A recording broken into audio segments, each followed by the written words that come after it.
Hello, everybody. How are you doing? My name is Joe Mansell, and I am a 500-hour yoga instructor. I was a definitely a hell of an athlete in high school. I just didn't have the brain capacity up here. Um, I did construction sheet metal for 17 years. And let me tell you, between sports and construction, my body has taken a giant toll. So I know what it's like for a tradesman because most tradesmen are kind of like me. We all played sports. We still do till this day. A lot of us are tradesmen, and tradesmen, believe it or not, are just like athletes. So I'm here to help you understand better ways to so you don't end up like I happen to end up with torn shoulders. I still have them. I have to get an operation on them to fix them, and it's been quite a long time. They both keep tearing, but I use yoga to help me get by every day. And I have bulging disc. I have a sciatica problem, and all this came from sports and wearing a tool belt all my life. Knee problems, you name it, and it's been bad. But luckily, I've used yoga to help me get past a lot of the ailments that I know hurt.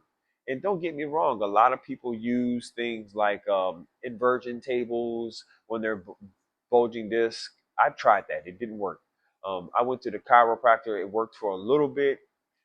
They used to put me on this giant rolling machine, and some of it worked, and it would work for a little bit, and then it would come back. Um, and then I did some acupuncture. Acupuncture that did help, but again, it only helped for a little bit, and then it would come back. The only thing that I found to to help me, and mind you, I've 17 years in construction. I didn't have really a full night of sleep ever. The only thing that's ever helped me to keep me going has been yoga. Um, and it's crazy because when we were an athlete growing up, I'm older, I'm 49. They would make us stretch for like 15, 20 seconds, and that's cool. But when you get the real stretch is when you stretch longer than that. And that's what I'm here to help you understand as a tradesman, as a family member, to keep yourself healthy for your wife and your kids, and also to make you a better employee. Um, because let's be realistic, if you're a tradesman, you know what you have to deal with out there.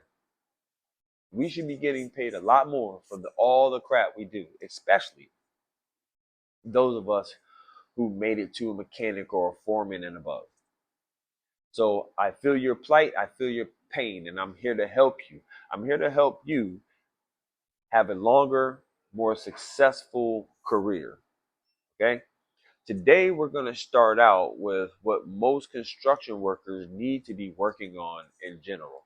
Now, there are a couple key things that a lot of construction workers use. Okay. We use our feet a lot. A lot of us are on our feet. When I was a foreman and I was doing big buildings, there were times when I was doing like 12 miles and walking, 13 miles and walking. Now, this is walking in boots, mind you. Even as a mechanic, when you work on big buildings like Walter Reed or NIH and all these giant areas, you realize that, oh crap, man, my feet are what I need. And this is why Red Wing, of course, and companies like that, sorry about that, this is why a lot of those companies have become very successful, is because they know that the tradesman needs comfort. He needs help with the feet. So today we're going to go over some things that I know. Sorry about this. The mic. Some things that I know will help you be a better construction worker with you. And this is footwork. So today we're going to go over some footwork. Okay. Go to your Walmart. Get yourself a pack of tennis balls. If you do this, before and after work. You will thank me later on. Okay. First thing we're going to do, you can do this standing up or you can do this in a chair. That is the great thing about this. We're going to work on just feet today. Okay. So you're going to put that tennis ball, you're going to, no, you don't have your shoes on. You're going to take that tennis ball, you're going to put it between your toes and you're going to lean on it. Okay. You're going to lean on it and you're going to hold this. I'm not going to hold it this long today, but you're going to hold this for like a minute or so. And what this is going to do is not only is it going to stretch the muscles, it's also going to take the fascia, which is what most of your body is made up of. It's going to take that fascia and it's going to loosen it. It's going to make it more pliable. Now, I don't know if you know about fascia, right? Because they teach this to athletes, but not much of construction workers. And this is why I'm here to teach you. You'll take, now let's switch, put it in between a couple other toes. Take your hand, cross it, whatever, lean on it. Now, fascia is what keeps everything in your body together. It's what makes all the nerves work. It's what um like if you stripped your body down and you took all the organs out, you would have a giant white spider web outline of all your body parts, okay? And that would be the fascia that goes around it. It's connected to everything. When I mean everything, I mean everything. You can take that ball, you can move it over a little bit. Again, take the arm, put it flat, do a cross with the arms, and put pressure. Now, the crazy thing about fascia is that it holds trauma. Fascia holds trauma. Okay, that's crazy. It's not just your brain that holds trauma, your muscles hold trauma, and your fascia holds trauma. And so when you walk every day on your feet, it holds that trauma. Okay, and when it holds trauma, it makes for a bad day. Okay, it makes for a bad day. You don't understand how important it is to have your feet taken care of.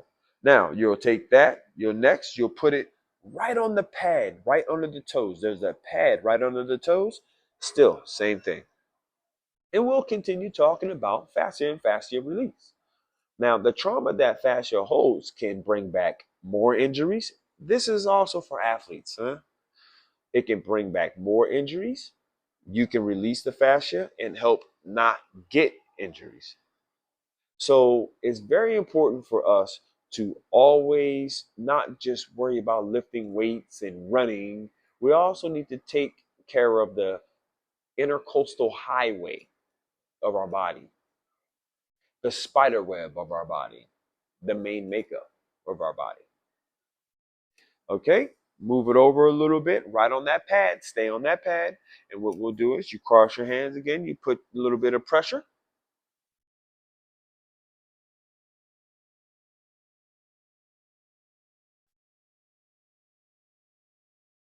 And you're going to keep doing this all the way down, all the way to the edge.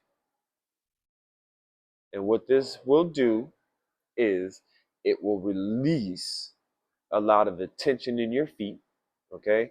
It's just like if you were to go to, I forgot the little foot therapy right now. If you go there, they use rollers and stuff on your feet. This is the same principle, except you can just use a tennis ball. Now, what you do is you move it down a little bit, put pressure. Now this is going to be on the smaller part of your foot. Your foot's going to go in, so it's going to be not as long, so you can push. What you're trying to do is go each section of your foot. I went toes, pad. Now I'm right under the pad. Okay, and you're still again. You're going to press down. It's very important for us to worry about our fascia. Very important. Very important. Now, what you do is you keep doing this all the way down the foot until you get to your heel. Okay. So it'll be probably three, three, two, two, and then your heel will be one. Now, after you do that, and I'm going to turn to the side so we can see, you will take the ball, you will make it a diamond. You'll go across, over, across, back up, and over again. But you'll put pressure on with your hands.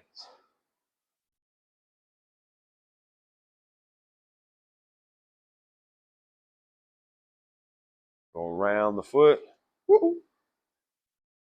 So what you're trying to do is make a cross. You don't have to go all the way to the heel because you'll probably miss the heel. Okay? You're making a cross, kind of like a diamond shape on the bottom of your foot while putting pressure with your hand, squishing the tennis ball down. And what this is doing is this is also releasing the fascia, but also giving you a nice foot massage.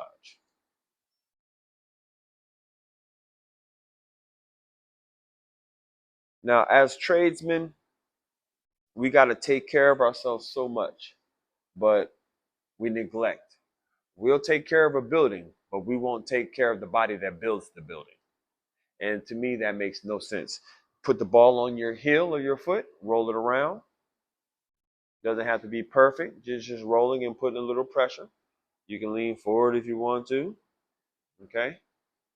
Now here's the tricky one. We're going to work on the inside. Okay. We're going to take the ball, put it on one section, squeeze the feet, gripping on whatever surface you have with the front, kind of lifting the back, or you can keep them flat, and you squeeze and use the hand to help you. Same thing, move it down the foot a little bit again, and we squeeze. What you want to do is you want to hold each one of these positions for release at least a minute or more. The longer you hold it, the better it's going to feel on your feet. Okay? Again, squeeze. Ah, my mic keeps going in there. Squeeze. And you're going to go all the way until when you get to this bone right here, this little area, you might want to put your fingers on the ball so don't pop up. Squeeze. Then you can also do up here to the toe. Just squeeze. The outside of the foot, this is where you're going to use your hand. You're going to go squeeze. Using your hand to squish the foot, you can do it that way, or you can bring it up, double grip the hand, and squeeze, taking the thumb, put it on the other side of the foot and squeeze. And squeeze. And you just keep moving it down. Squeeze. Squeeze. You can also do the top of the foot on the if you want to take it and squeeze it. You can just cross your fingers, one hand under the foot, one hand on the ball or over the foot, and squeeze. You cross your fingers, you squeeze. You do it again, you squeeze. Those are different options. Some people might want to get both done at the same time because it's a little quicker down here. You do get a little more pressure if you're up here. Either way it goes, your feet are going to love you after you get done. So this will help you if you do it in the morning. This will help blood flow. It'll actually help you wake up because when you wake up, your blood is flowing. And then after work, what it's going to do is it's going to alleviate a lot of the trauma that your feet endure all day being a construction worker, being a tradesman, going up and down ladders, walking long days on the job. I mean, everybody knows, man, sometimes the foreman trailers are way out there. I used to sit there and wait for guys sometime and be like, where are they at? Or even when I wasn't the foreman and I had to go out there, I'd have to pack me a dang satchel of food. So I understand. And what this is going to do is it's going to help you. Not only is it going to help you in the morning time, waking up and feeling better, and in the afternoon, it's going to make you more relaxed, have the less trauma in your feet, but it's also going to brighten your attitude. I'm not joking, man. Nothing makes you more sore than bad feet. So I hope this helps. I hope you guys can take this and use it. Please follow me on the Blueprint Yoga on YouTube. You can also follow me on